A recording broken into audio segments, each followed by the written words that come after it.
नहीं जाना, नहीं इसको नहीं मारना, नहीं ये गलत चीज़ नहीं खानी, नहीं ये किसी दूसरे की वस्तु है इसको हड़पना नहीं, इसको चोरी नहीं करनी, नहीं ये मेरी बहन है, ये मेरी बेटी है, इसकी तरफ बुरी निगाह से देखूंगा तो पाप लगेगा। तो एक भावना है आत्मा के अनुसार, आत्मा जैसा बता रही है उसके अनुसार चलने की भावना, और एक भावना है आत्मा के विपरीत चलने की भावना कि नहीं क्या बिगड़ता है, ये इसके पैसे पड़े ये उठा लो, उसकी जेब काट लो, अपने पास रख लो, बस में से छीना झपटी करके चेन छीन लो, पर्स छीन लो, है वो जा रहा है उसका गला उड़ा दो और उसके सारे पैसे छीन लो, तो अल्लाह प्रसन्न हो जाए। जो अल्लाह को नहीं मानते उनको सबको खत्म कर दो, उनका गर्दन हलाल कर दो और ये धरती पूरी नरमुंडी बिखर जाएंगे, मैं अकेला बच जाऊंगा क्योंकि मैं तो अल्लाह को मानता हूँ। ये अल्लाह को नहीं मानते थे इसलिए हमने इनकी गर्दन उठाई। ये कौन सा सिद्धांत हुआ था? अगर ये सारे बालक और हम या संपूर्ण मानव जाति किसने बनाई, निर्माता कौन है, उस निर्माता का हमें पता बताओ। अब साहब निर्माता का पता कहां से बताएं? जिस मनुष्य में से आत्मा निकली वो तो निष्प्राण हो गया, एक डेड बॉडी पड़ी हुई उसकी तरफ देख भी नहीं सकते और हम रुदन करते हैं भगवान अभी तो जीता जागता मनुष्य था और ये चल बसा। तो आत्मा कहाँ गई और आत्मा इस शरीर में आई कहां गई? तो जब बालक माँ की कोख में 3 महीने का होता है तब तक उसमें प्राण और चेतना नहीं होती। जब बालक 3 महीने का हो जाता है गर्भावस्था में, तब उसके सिर के तालु भाग से उस मांस के पिंड में यहां से परमात्मा की शक्ति प्रवेश करती है और फिर उसके अंदर सबसे पहले रूह यहाँ है। परमात्मा का जो एक अंश है वो है आत्मा, और उस आत्मा का जो प्रकाश है, उसकी जो डोर है, उसकी शक्ति जो है, जैसे एक ये ट्यूबलाइट और इस ट्यूबलाइट की शक्ति, तो इसमें जो प्रकाश है उस प्रकाश को हम ट्यूबलाइट से जुदा तो नहीं कर सकते, अभिन्न है एक दूसरे। ट्यूबलाइट और उसका प्रकाश, सूर्य उसका प्रकाश, चंद्रमा और उसका प्रकाश, उनको एक दूसरे से पृथक नहीं कर सकते। ऐसे ही जब ये अंदर आ गई तो यहां पर सबसे पहले हृदय में आकर के आत्मा बैठती है, जो परमात्मा का एक छोटा अंश है, वो हृदय में बैठ गई। और बाकी जो उसकी जो शक्ति है वो इस काया में अंग प्रत्यंग की रचना करती है और काया की अंदर जो भी अवयव है उनका विकास करके स्वयं वो आकर के नीचे इस त्रिकोणाकार अस्थि में, ये जो त्रिभुज के आकार की अस्थि है, पवित्र अस्थि, इस पवित्र अस्थि में वो ऐसे 3.5 वलय में नीचे जाके बैठ जाती है। अब 9 महीने के बाद बालक माँ की कोख से बाहर आता है, जन्म लेता है, तब ये शक्ति भी उसके साथ ही यहाँ पर बैठ करके जन्म लेती है। उस बालक में एक तो आत्मा है और एक आत्मा की शक्ति है, शिव और शक्ति दोनों मनुष्य के भीतर ही हैं। अब साहब ये जब आ गई तो आपने देखा होगा छोटे जो बालक हैं उनमें ये जो तालु भाग है इस पे काफी नरम एक पिलपिला हिस्सा है, तो बालक जब सोता है तो उसके नेत्र ऊपर हो जाते हैं और ये शक्ति इसमें से निकलती रहती है, ये उसका धड़कता रहता है। तो ये जो धड़कन है ये आत्मा का द्वार है, और अगर आत्मा इस लोक से निकलेगी तो वो देवलोक में जाएगी, उससे कनेक्शन रहता है बालक। लेकिन बालक जैसे जैसे बड़ा होता है उसमें अहंकार प्रति अहंकार का विकास होता है, तब ये रास्ता, ये जो फाटक है ये बंद हो जाता है और आत्मा यहाँ कैद हो जाती है और कुंडली नीचे के भीतर इस अस्थि में ही बैठी रहती है। अब साहब अगर दोबारा से आत्मा को बाहर निकाल दिया जाए, इस शरीर से बाहर ले आए, तो ये 10वां दरवाजा फिर से खुल जाएगा और इसके खुलने के बाद फिर से बालक देवलोक से संपर्कित हो जाएगा, अब उसका जुड़ाव हो जाएगा परमात्मा की निराकार की चराचर की ब्रह्म शक्ति से। अब सब कुरान को हम लेते हैं तो अब ऐसा कहते हैं रोशनी की किताब है कुरान, तो अगर कुरान रोशनी की किताब है तो फिर अंधेरा क्यों है? उसकी जो व्याख्याएं हैं, कुरान की आयतों की जो व्याख्याएं हैं, अरबी भाषा में कुरान मोहम्मद साहब पर नाजिल हुई। अब मोहम्मद साहब के चारों तरफ जहाँ पर उनका अवतार हुआ सऊदी अरब में, वो सारे के सारे बंदे अनपढ़ और जाहिल थे, वो उन्होंने एक घड़ी उनको चैन से नहीं दी। तू तो अरबिक में कोई पता नहीं अपनी कहानियां करता रहता है, तू अपने साथ फरिश्ते तो लाया ही नहीं। जिब्राइल अलैहिस्सलाम उनको लेके गए कि मोहम्मद तुम्हें अल्लाह ताला ने पवित्र संदेश के लिए चुना है और तब वो बोले मैं तो पढ़ा लिखा नहीं हूँ, मैं तो कुछ भी नहीं जानता। बोला हमें नहीं मालूम, अल्लाह ताला ने चुन लिया तुमको। तब उनके अंदर अल्लाह ताला की रूह आई। उसके बाद उन्होंने अल्लाह के संदेश मानव जाति को बताना शुरू किया। और संदेश क्या है साहब? अस्तो मां सदगमय तमसो मां ज्योतिर्गमय मृत्योर्मा विकल्प।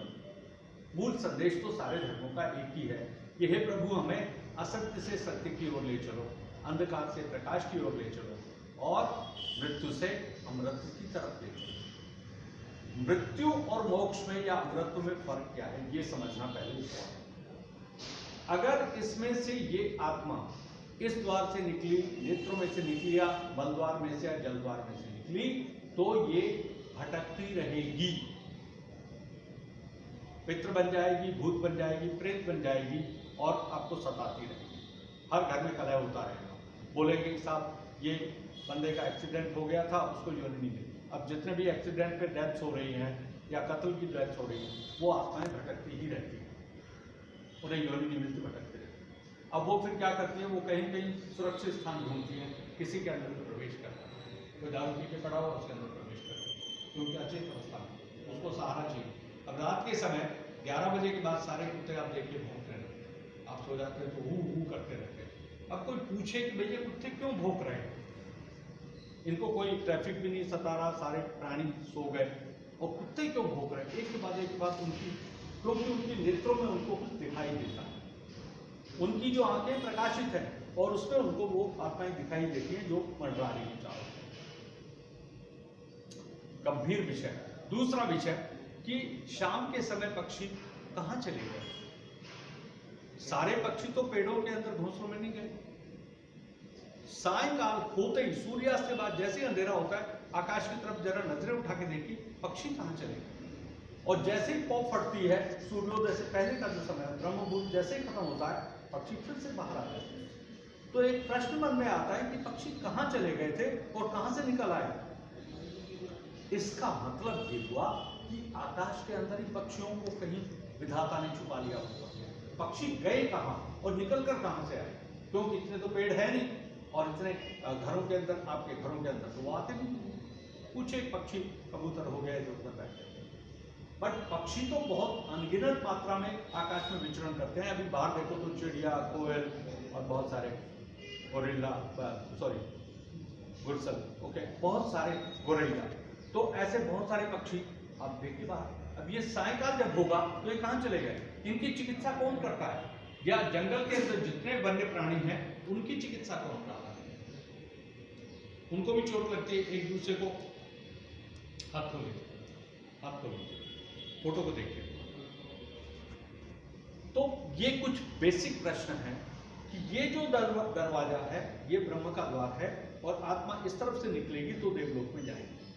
अब इन जितने विद्यार्थी हैं ये इनको पढ़ाओ, ब्रेन के अंदर सारा मलबा भर दिया, पढ़ा दिए, IAS भी बन गए, IPS भी बन गए, तो भी तो बाहर कितना भ्रष्टाचार है। किसी पाठ्य पुस्तक में नहीं लिखा शराब पीना है, सुबह शाम 4 पैग लगाने हैं।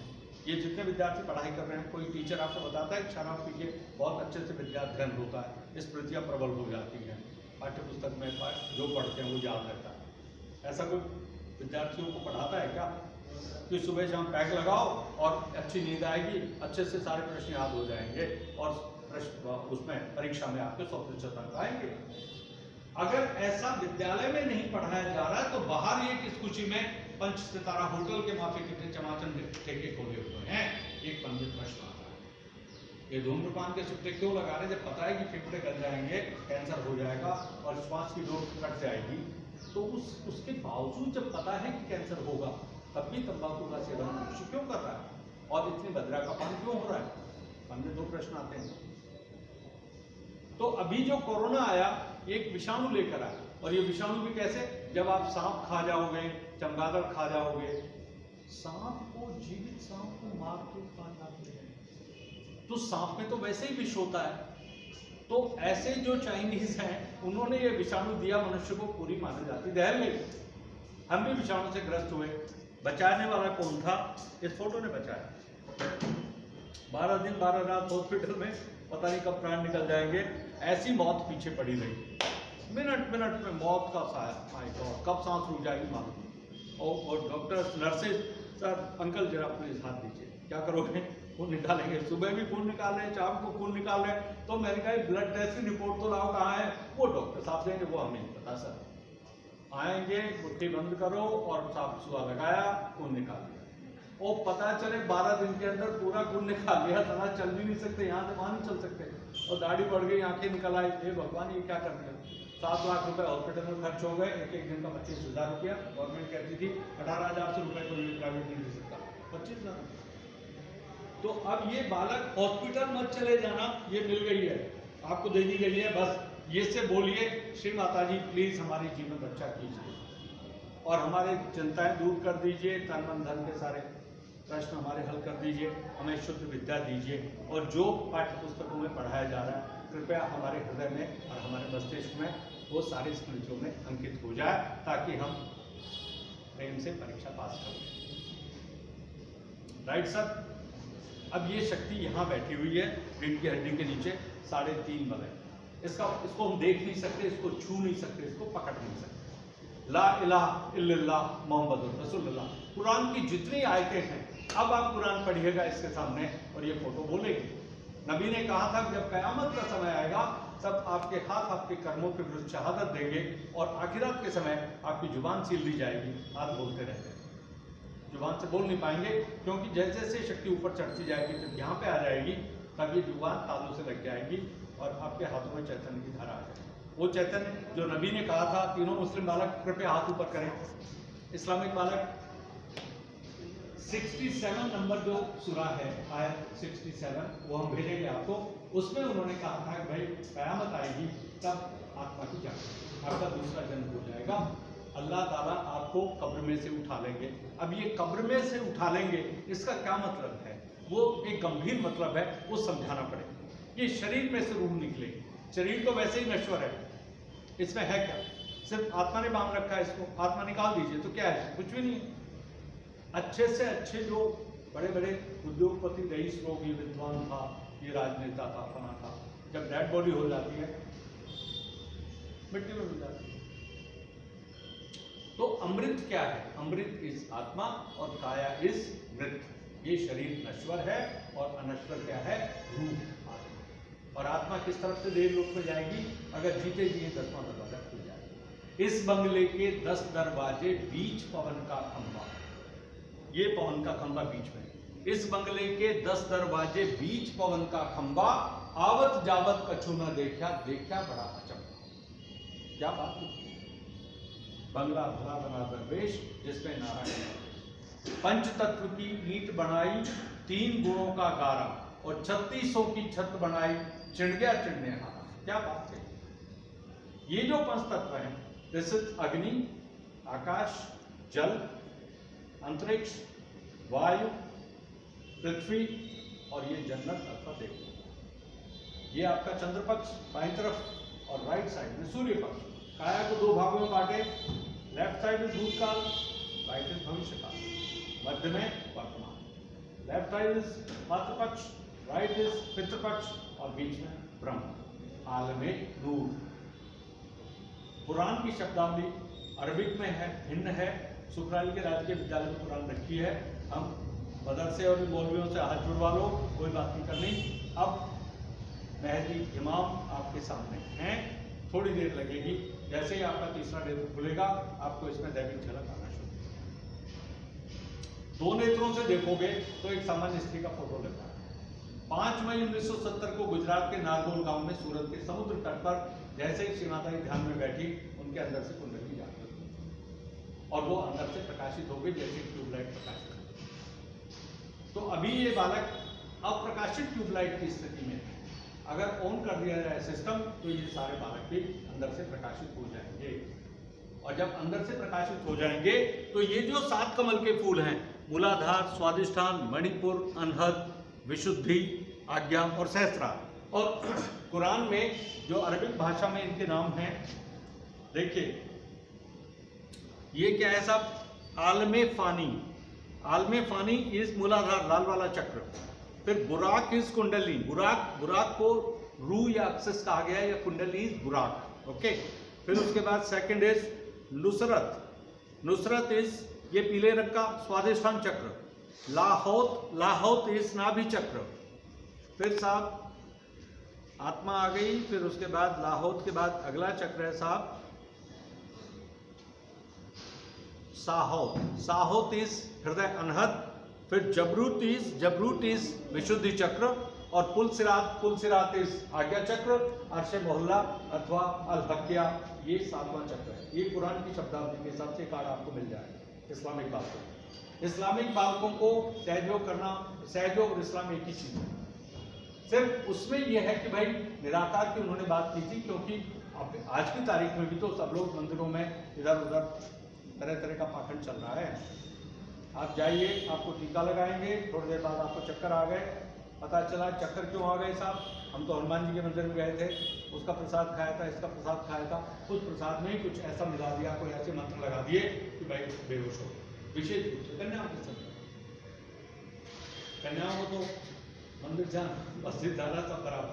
अब ये मंदिर मस्जिद, ये एक पेज का मंदिर मस्जिद आ गया, कुरान एक पेज की आ गई है। बस इसमें सारे फरिश्ते, इसमें सारा देवलोक समाहित है, इसमें सारा देवलोक समाहित है। इनको हनुमान जी चाहिए, इनको दुर्गा चाहिए, इनको मोहम्मद साहब चाहिए, इनको ईसा मसीह चाहिए, इनको राम जी, इनको इसके भीतर से प्रकट हो जाए। अब दो नेत्रों से आप देखोगे तो पहले इसमें 4 आकृतियों में से कोई आकृति तो दिखेगी। सबसे पहले सफेद घोड़ा, फिर एक दुर्गा का वाहन शेर, नंदी बैल और एक गरुड़। ये गरुड़ को अरबिक में हुदहुद का, कुरान में उसको हुदहुद का, सुरखाव के पंख जैसे, सुरखाव, ऐसे उसको हुदहुद की संज्ञा दी गई है। तो यहाँ पे गरुड़। तो इस्लामिक धर्मशास्त्र और सनातन के जो संस्कृत के धर्मशास्त्र हैं, फिर एक बाइबल है, बाइबल, गीता, कुरान, वो 3 पैगंबरों ने अलग अलग संदेश दिया। बट अब वो संदेश समाहित होकर के इस फोटो के अंदर, अब इसमें सारी जन्नत देवलोक इसमें समाहित हो गया। ये आपके सारे सवालों को अभी फेल होगी ही नहीं, कभी नहीं फेल होगी। इसको साथ छोड़ दोगे तो बात अलग, बट आपको ध्यान करना पड़ेगा। अब इतनी सारी वार्ता के बाद अब प्रश्न पूछिए, आपके मन में जिज्ञासा, शंकाएं, संदेह और प्रश्न ईश्वर के संबंध में क्या क्या, आत्मा के संदर्भ में, परमात्मा के संबंध में आपकी जो जिज्ञासा है अभी आप पूछिए, जो भी मन में सवाल। राम को आपने देखा, भगवान कृष्ण को नहीं देखा, जिब्राइल अलैहिस्सलाम को आपने नहीं देखा, सल्लल्लाहु अलैहि वसल्लम को आपने नहीं देखा। अब वो सारे के सारे इस चित्र में से प्रकट होना शुरू करेंगे। तो हम शुरू करें वो प्रक्रिया। आपकी लाइट ऑन कर दें अंतर प्रकाशित, ताकि प्रकाशित होने के बाद इसमें दैविक झलक आना शुरू करें। शुद्ध इच्छा है सबकी, मन में पवित्र इच्छा है, ओके। तो आप इतने धीमे स्वर में बोल रहे हो, सबकी पवित्र इच्छा है, yes, आत्मा का जागृति ले लें, yes, अब दोनों हाथ खोलिए और फोटो को देखिए। इस फोटो से एक सवाल पूछिए, श्री माता जी आप कौन हैं, हम आपको नहीं जानते। बोलिए, श्री माता जी माँ आप कौन हैं, हम आपको नहीं जानते। आवाज नहीं निकल। माँ आप कौन हैं, हम आपको नहीं जानते। अपना परिचय दीजिए प्लीज। हम ये कैसे यकीन करें कि आप आदिशक्ति हैं? क्या आप कोई दिव्य शक्ति हैं? अगर आप दिव्य शक्ति हैं तो कृपया अपनी दैविक शक्ति का एहसास हमें कराओ और हमें अपना दैविक रूप दिखाओ, ताकि हम ये यकीन कर सकें कि आप वास्तव में दैविक शक्ति हैं।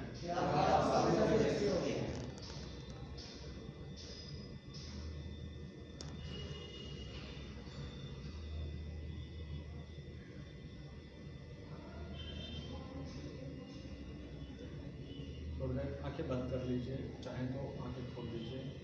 आंखें बंद करने से चित्त आपका अपने भीतर है और देखिए आपके हाथों की उंगलियों पर एक ठंडी ठंडी हवा जैसी संवेदना आपको महसूस हो, यानी हाथ से एक ठंडी हवा के रूप में एक विद्युत और चुंबक का मिला जुला इलेक्ट्रोमैग्नेटिक पावर आपको महसूस हो रही आपके हाथों की उंगलियों पर।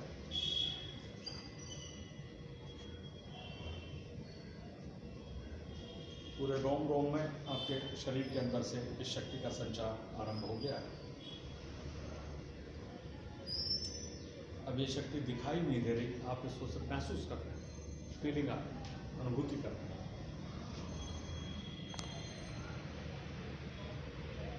कितने लोगों को हाथों में चैतन्य की तरंगे महसूस हो रही हैं? कृपया हाथ ऊपर करें, हाथ ऊपर करें। ओके, एक नया अनुभव है जो अभी हल्का हल्का एकाध सनसनाहट सी है। राइट हैंड को हृदय पर रखिए, लेफ्ट हैंड को श्री माता जी के फोटो की तरफ रखिए, लेफ्ट हैंड फोटो की तरफ ऐसे फैला लीजिए और राइट हैंड को हृदय पर रखिए और यहाँ पे कहिए, माँ मैं एक शुद्ध आत्मा हूँ, मेरे हृदय में किसी के प्रति कोई नफरत नहीं,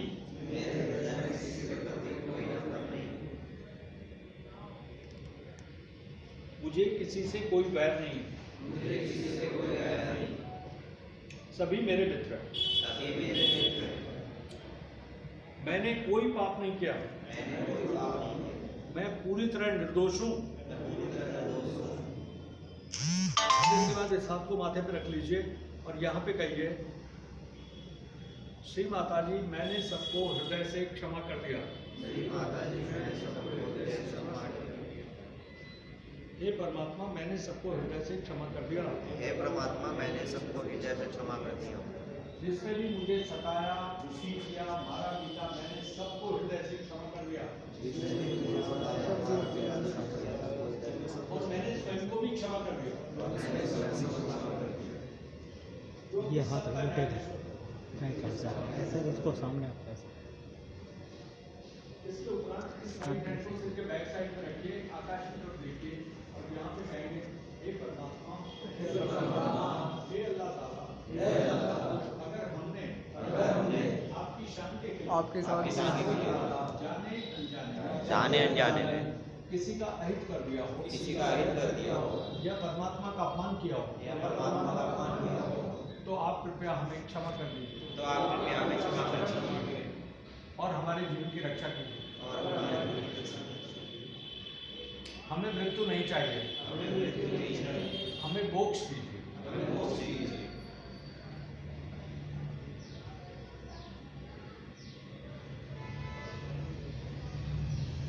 और हमारा जीवन धन्य कर दीजिए। इसके उपरांत इस हाथ को सिर के तालु भाग पे रखेंगे और ऐसे ऐसे माथे को ऐसे झुका के हथेली के मध्य भाग को यहाँ ब्रह्मरंध्र पे रखिए और इसको ऐसे गोल गोल घुमा लीजिए ऐसे, और यहाँ पे एक विनती करेंगे, माँ हमारे मोक्ष के द्वार को खोल दीजिए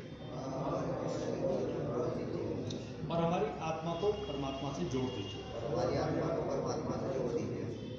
हमें एक नया जन्म और जीवन दीजिए,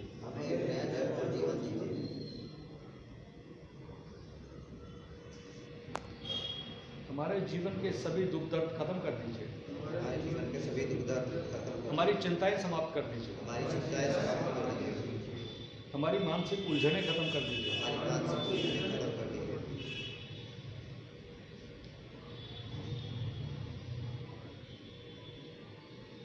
हमें आत्मज्ञान दीजिए।